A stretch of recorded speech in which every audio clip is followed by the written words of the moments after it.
The alarm clock went off this morning at its usual Sunday early hour, 5 o'clock, and I couldn't get up. And I set it for an hour later, 6 o'clock, and I still couldn't get up.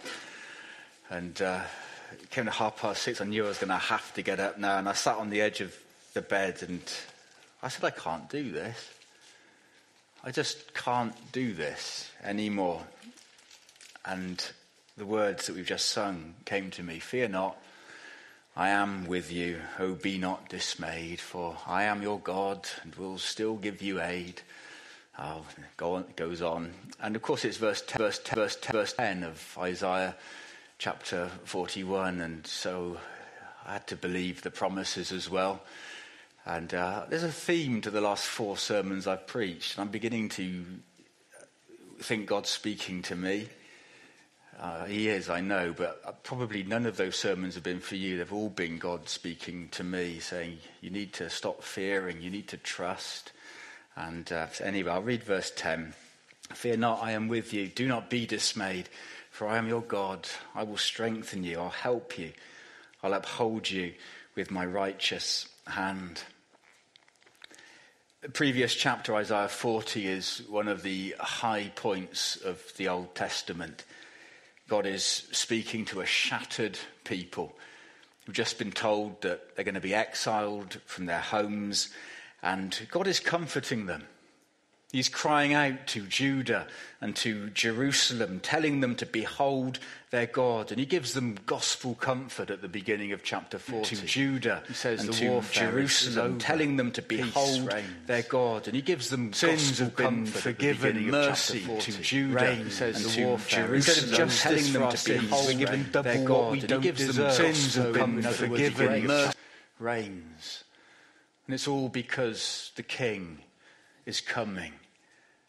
Jesus reigns. And we'd shown Jesus in that chapter. He comes with all the might of God, and yet he is so gentle.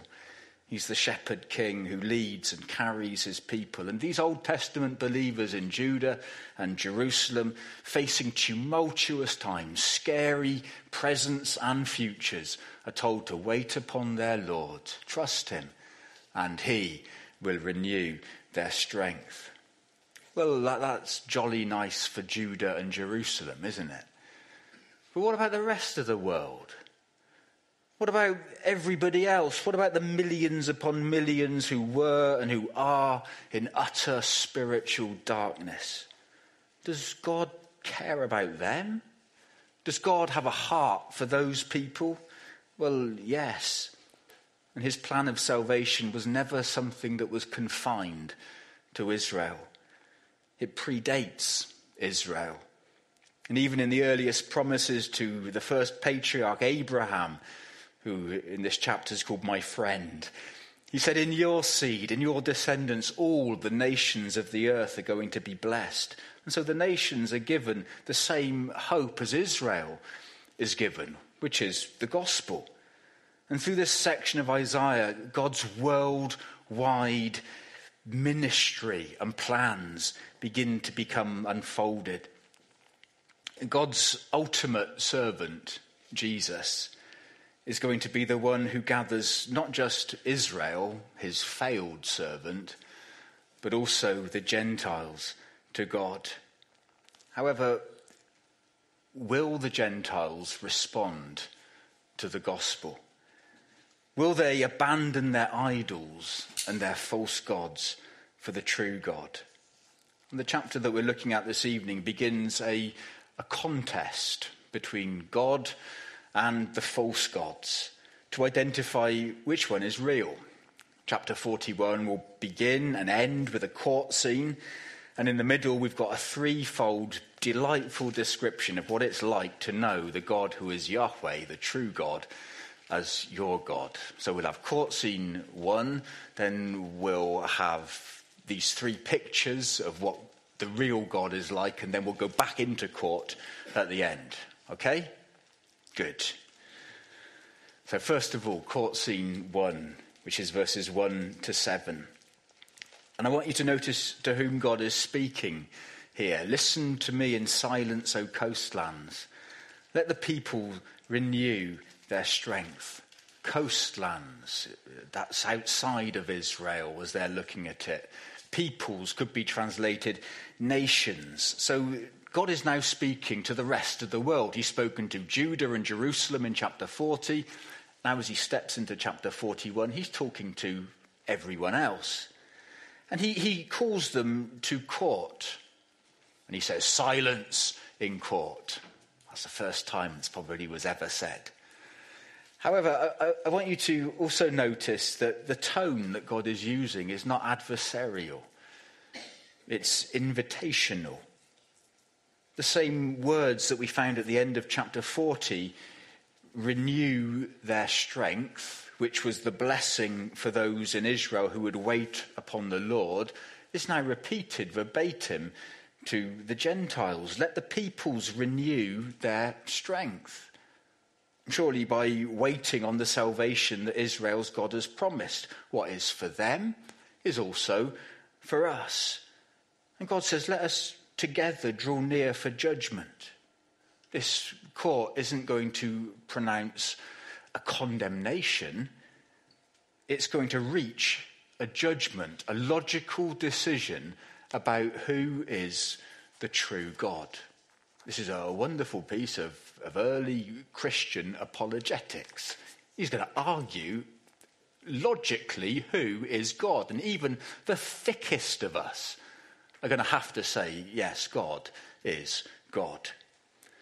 Now, what God does, having brought everyone into court, is he now begins to describe, and at this point, verse 2, an anonymous conqueror who's marching through the earth. In a few chapters' time, chapter 45, he will name this person as Cyrus. Now, I knew a little bit about Cyrus, but not enough. And so I went on to Google, and having waded through about 15 pages about a person called Miley, I eventually got to the Cyrus that I was looking for, who, of course, was not Miley, but Cyrus the Great. Cyrus the Great was they were all great then, weren't they? He was king of Persia, first of all, and then he became king of Media as well, then king of Babylon, then king of Lydia, Turkey, and then king, finally, of the four corners of the earth. He was the greatest world leader between Nebuchadnezzar, king of the Babylonians, and then Alexander the Great, who would come after him. And God is describing the rise of Cyrus and the speed and the ease with which he'll conquer the ancient world. You've got graphic pictures here. Like his feet don't even touch the ground. Nothing can stand before Cyrus. You might be thinking, hang on a moment, what's that got to do with God being God? God simply telling us things that are happening. Well, two things. One, God is telling us about this in outline in chapter 41, and then with the names added in chapter 45, 100 years before Cyrus has even been born. Not many people could do that. And then secondly, God is not just seeing the future, he's telling us that he is dictating it. He is ordering it. Who stirred up one from the east, whom victory meets at every step? Who tells you about this before it happens, calling the generations from the beginning? I, the Lord, the first, and with the last, I am he. God's saying to you, where does real authority and power for the events that happen on earth, where does it really lie? It resides in heaven. God raises up. God puts down. God brings judgments on the earth. God brings salvation to the earth. Nothing is allowed to happen outside of the sovereign control of an utterly good God. Now, that might raise questions for you. Questions about your life. Questions that I can't answer. But I'm not here to answer them. God will answer them one day. And eternity will show that he has been good in everything that he's done. But what you're called to do is to trust this sovereign God. I love this line, I, the Lord, the first, and with the last, I am he. That stretches from the beginning of time, before the beginning of time, to after the end of time in just a few words. Alec Matea says, the pagan gods often belonged in the family tree of the gods, but Yahweh has no genealogy. In isolated splendor, he is the first. But he will not be alone at the end. He will be with the last. He brings to its appointed destiny that which he has created. And the end of his creational enterprise will come to a triumphant conclusion. The Lord who is first, who before creation was in isolated, albeit triune splendor, so works through history that at the climax he will be with the last, his people. They'll be there together with the Lord. That's what he's doing in history. That's his goal. And he looks pretty spectacular in Isaiah chapter 41, announcing beforehand what will be and bringing it to pass. Doesn't that excite you about your God? Cyrus wasn't even born. Cyrus's mum and dad weren't even born. Cyrus's grandparents weren't even born. Maybe his great-grandparents were being born. But they weren't thinking, as Isaiah was writing, you know what?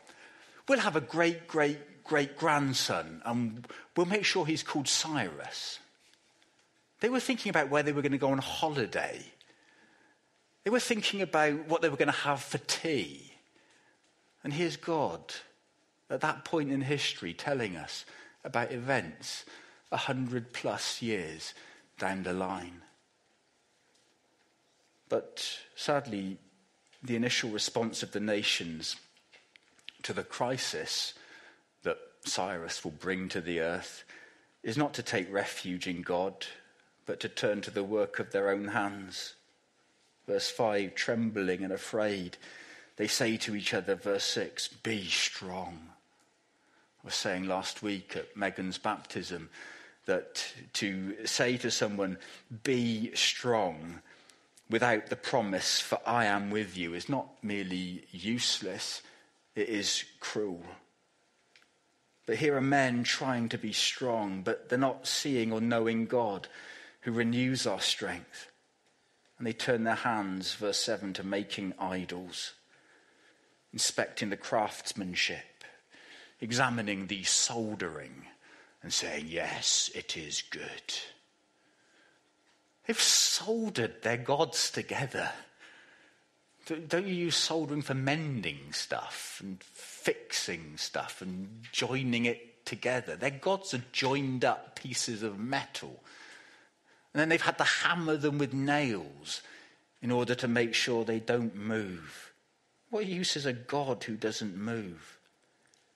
Here we have the God who is the planner and mover of history, who holds the reins of history, who causes the events, and the poor nations are making their gods in a pathetic response to those events.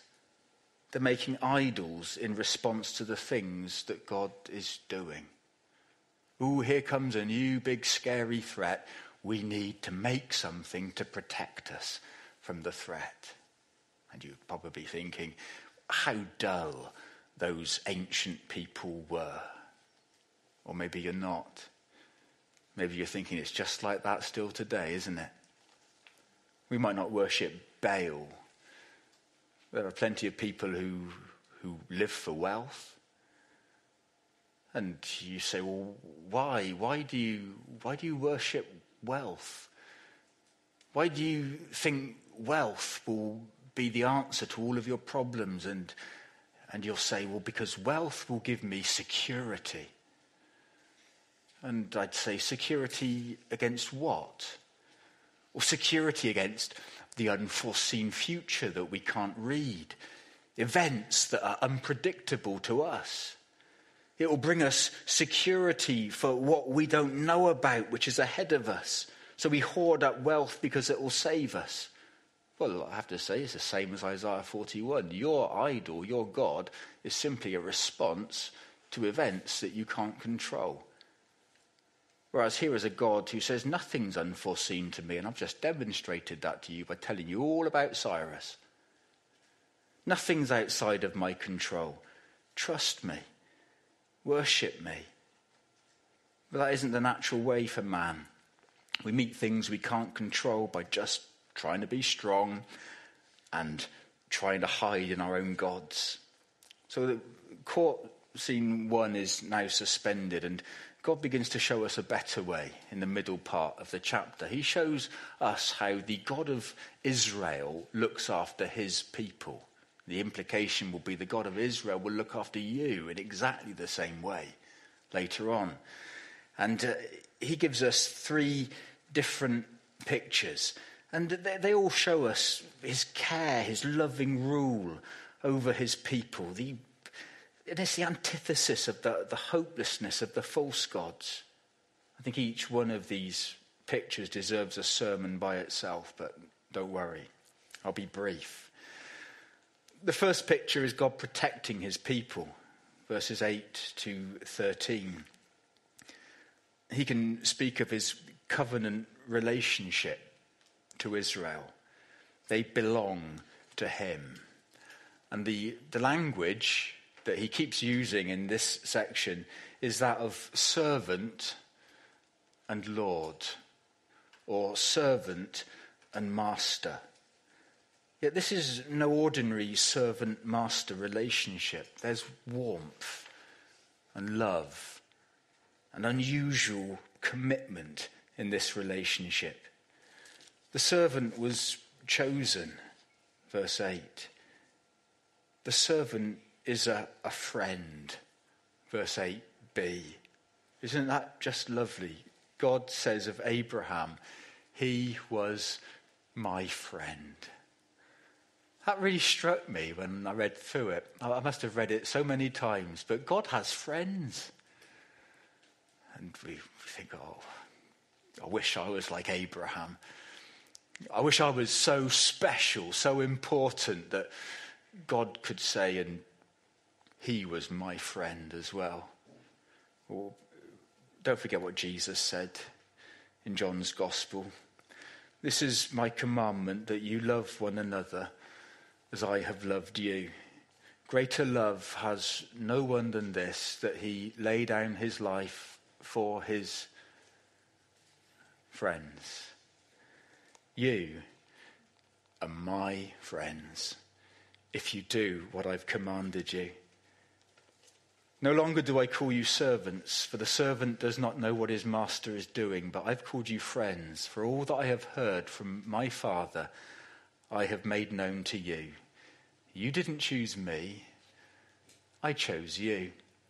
The more I think about it, those words from John's Gospel are Jesus unpacking Isaiah chapter 41 for us.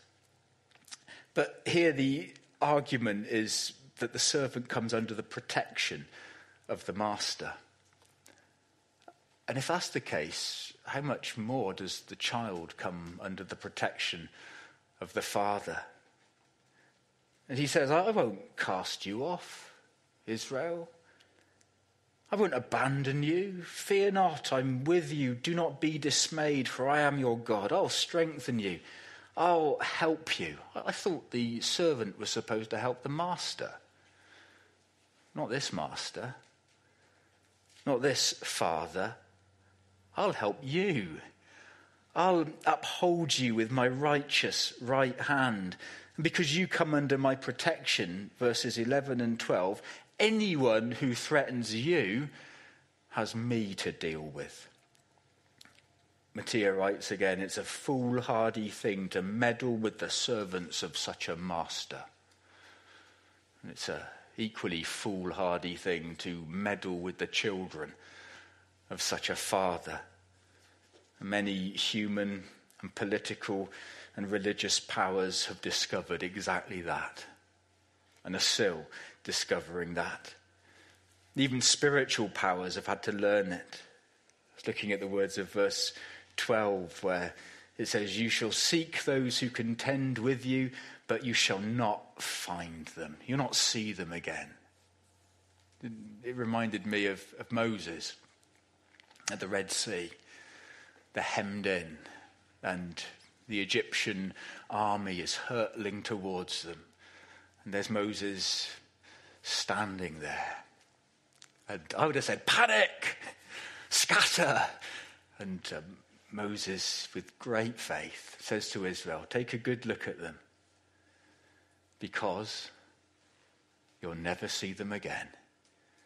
Because tonight, God's going to go to work. And he will contend with those who are contending against you. You're his servants. He has responsibility for you. Have a good look. You'll never see them again." And that led me on to Jeremiah chapter 50 and verse 20. "In those days and in that time, thus declares the Lord, they shall look for the iniquity of Israel, and there shall be none, and the sins of Judah, and none shall be found. For I will pardon them, whom I leave as a remnant. There's a greater enemy than Egypt. It's sin."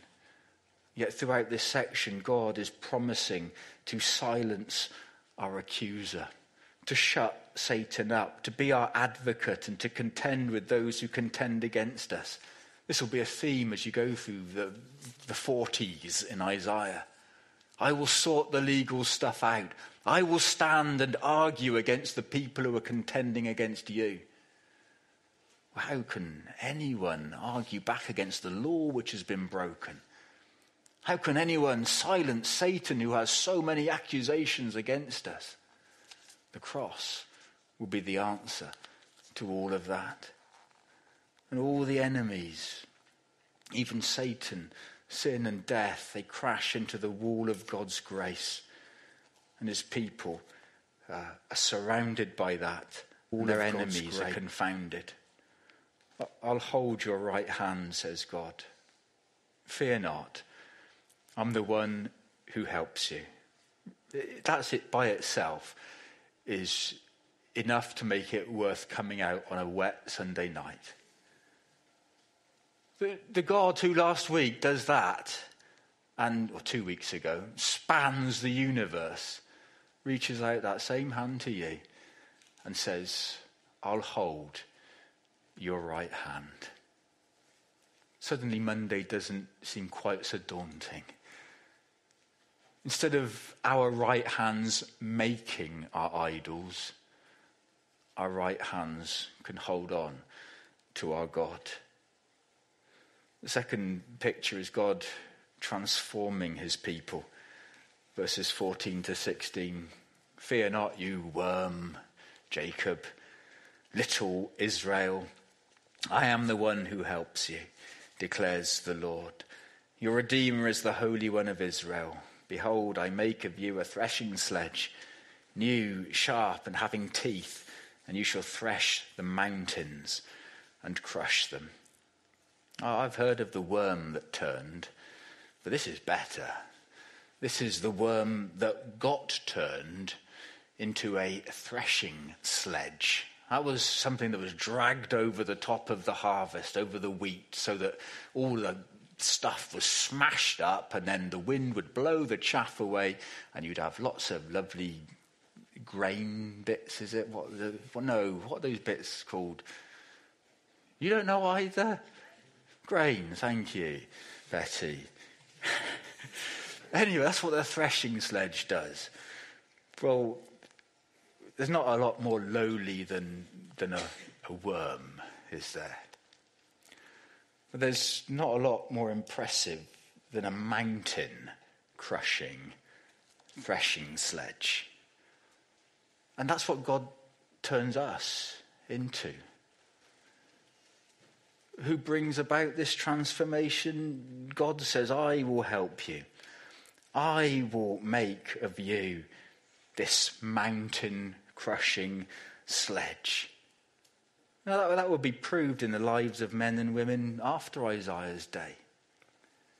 People like Daniel and Shadrach and Meshach and Abednego, who helped shape Babylon and probably were instrumental in the conversion of King Nebuchadnezzar himself. It will be seen in the faith of people like Esther and Mordecai, who God uses again to change history. And Ezra and Nehemiah, who bring the exiles home and rebuild the city and the temple and tell the people to go on waiting for the Lord. It will be seen in the lives of the apostles, uneducated men mainly, and yet there are the Roman authorities saying, oh no, these people that have turned the world upside down have come to our city too. Watch out, God's at work through them. It will be seen in the lives of the reformers. But wonderfully, it's seen in our lives, in the life of the church. God works through his people's weakness to display his power. As I was sat in my study, I was thinking, what mountains are there to be crushed in Netley? What eternity-changing events can unfold as God uses his trusting people and waiting people and praying people and acting in faith people in his service. And the fear of verse 14 becomes the joy of verse 16 as we see the true God demonstrating his power and showing his glory in the life of the church. But then the third picture God gives us is he is the God who sustains his people. Verses 17 to 20. We have God telling us that he is the prayer hearing and answering God. The false gods don't do that. Soldered gods, they can't hear. Baal's ears are still full of solder. Won't get through to him. Yet your God hears the cries of the needy. And what's more, he answers his people. And the imagery that's being used in verses 17 to 20 is that of the Exodus and the journey through the wilderness, where God supports his people in impossible situations. And yet what Isaiah is doing is lifting that out of Exodus and saying this is a picture of life, isn't it? Which the rest of the Bible does. It's like our pilgrimage through a difficult world. But that life of faith ends not in a physical Canaan, but the new heavens and the new earth, a transformed creation that God's describing here. But even on that journey, God is wonderfully sustaining his people. Haven't you found in your lives what Psalm 84 verse 6 talks about? Where he says, blessed are those whose strength is in you, whose heart is set on pilgrimage. As they go through the valley of Baker, of weeping, they turn it into springs. We're going through difficult times, but our hope is in God, and we find that he refreshes us. He gives new grace. He turns the tears of mourning into the song of gladness. He turns our weakness into his strength. He is the God who is always supporting his people. He's the God who through all the changing scenes of life blesses and cares for, comforts and sustains his people. He's the God of the beginning and the middle and the end. One day we'll be there in that renewed creation. And we'll say what Isaiah says here, the hand of the Lord has done this. The Holy One of Israel has created it. What a complete, perfect, wonderful God. The God who protects his people. The God who transforms his people. The God who sustains his people. He's alive. He's living. Now God finally brings you back into court for court scene 2. And in 21 following, he reconvenes the court, and he condescends to take a place alongside the gods of this world in the great God contest. He's going to be there as Yahweh, the King of Jacob. So in other words, Israel's God. And he says, bring in all the other gods, whatever their name, and here's the test. Can you interpret the past for us, please? Can you explain the meaning of life? Can you tell us what it's all about? Or it doesn't matter whether your God is called Baal or whether it's called wealth. Can anything other than Yahweh show us what the universe and what history is all about? If it is about wealth and accumulating wealth, then how many people has wealth saved? None. And how many people has wealth failed? Everyone. Can they show us the future? God says, okay, you can't tell us the meaning of life, what it's all about. Let's just have a simple one then. Tell us about the future. Can anyone other than God tell us where it's all going? Verse 23. We can't even tell what the weather's going to be like in July. I wish we could. We could then say, no, we will have a holiday in England this year. It's going to be wonderful. We look at the long-range forecast, and it's usually quite optimistic, isn't it? 3 months ahead, barbecue summer. And then you check again with a month to go, having committed to England. Oh, we're so sorry, there's been a kink in the jet stream. And it's going to be anything but a barbecue summer. We can't tell what it's going to be like in 6 months' time, let alone 10 years' time. And God says, come on, explain life, explain history, explain the present, explain the future. And verse 24, the answer is nothing. You could apply that to evolution, couldn't you? Come on, tell us what it's all about. And evolution has to say nothing. It's not about anything. There's no point to it all. Atheism, what is the ultimate goal? Nothing. Haven't got anything to say. There isn't a message here. And then God speaks. I stirred up one from the north, and he's come from the rising of the sun, and he shall call upon my name. He's talking about King Cyrus again. And remember, Cyrus wouldn't be born for over 100 years.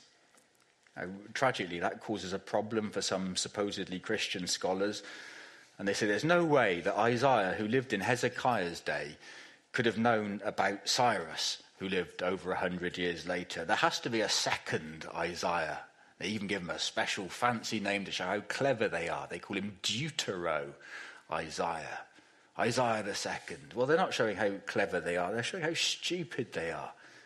Because they've missed the whole point. God is showing them that he is God by telling them beforehand what is going to happen, so that when it happens, we can say he is right. The end of chapter 41. I tell you what's going to happen, verse 27, and then I give you the answer, verse 27b, the gospel.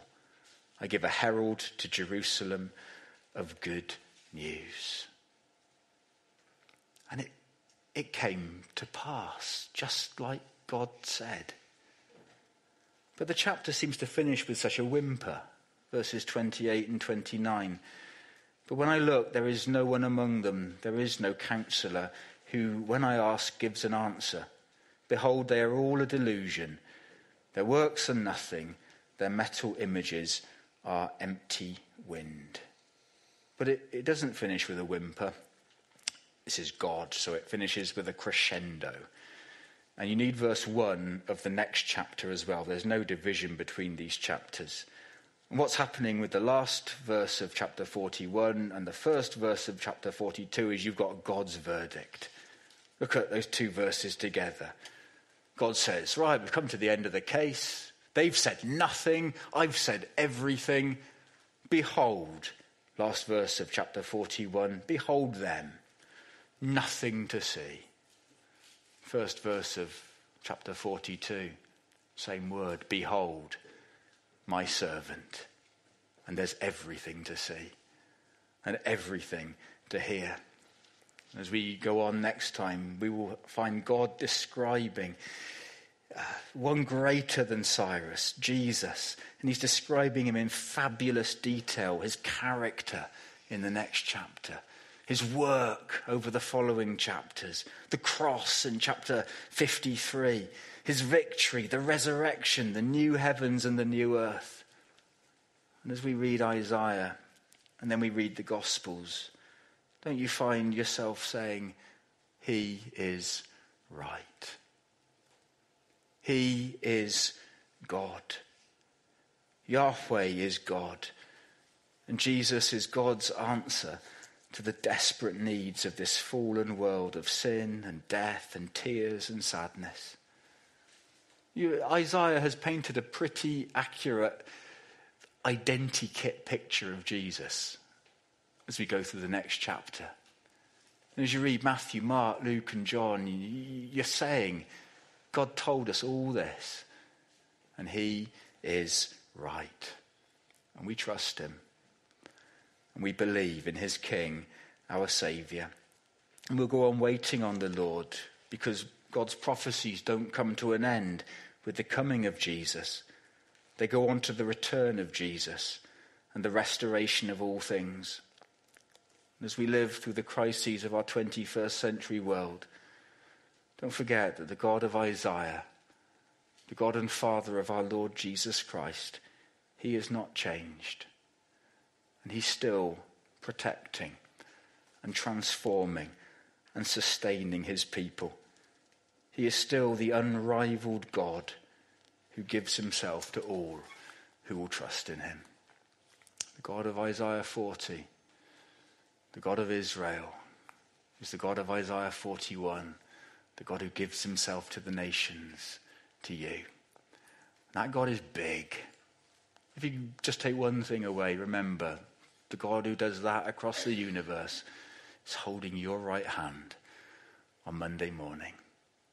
I promise you, the crises of life will seem quite small in the light of the magnificence of your loving, protecting, caring God. Let's pray.